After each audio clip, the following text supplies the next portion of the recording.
have so much footage of me just going blah, blah, blah. Awesome. I didn't know I was allowed to do all that. Holy. I can edit. That would have been a whole different ballgame. Just share how it's impacting you. Yeah. Or maybe even your ministry's Yeah. direction. And one of the things that I have discovered in my movement into spiritual direction is that I cannot do this worried about who's going to show up, what number of people are going to come, and I also can't lead anything anymore that doesn't allow me to be a broken, vulnerable person. So the greatest gift of what the Spirit is forming and growing in and through the invitation is a community of people that allow me to be a person who's on a journey as well. Allow me to ask questions with them. Most of the energy for the invitation has arisen from my 6 years facilitating prayer practices at E.C. Brooks Correctional Facility with about 20 incarcerated men. So we ended up defining the mission of the invitation as a ministry of spiritual direction that is invigorated by the movements of the Spirit in a prison. So what that means is we're kind of turning this idea upside down.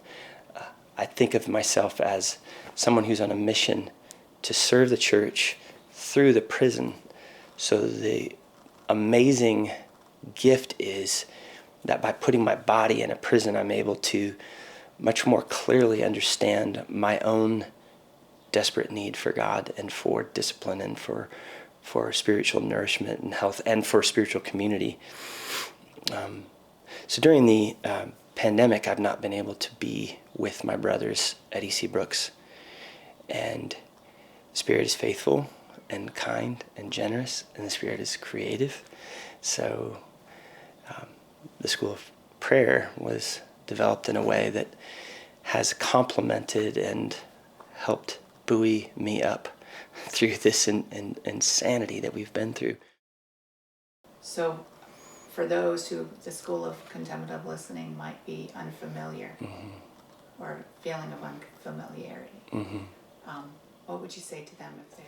The gift of participating in the School of Contemplative Listening, as it is an unfamiliar place, is that it stretches me beyond my small understanding of myself, my understanding of God, my understanding of God's work in just ways throughout the world, so that I can learn more God dependence and less self-dependence. And I should say that my first day in the practicum, when you and I were starting at Dominican Center, I wept that first day, most of it.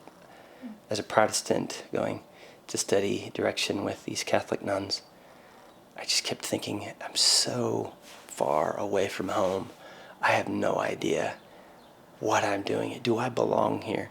There was a kind of tearing in me from the very beginning as I began to develop a discernment of what spiritual direction would look like through me. And so that's a necessary journey in all of our formation in God, but especially for a spiritual director.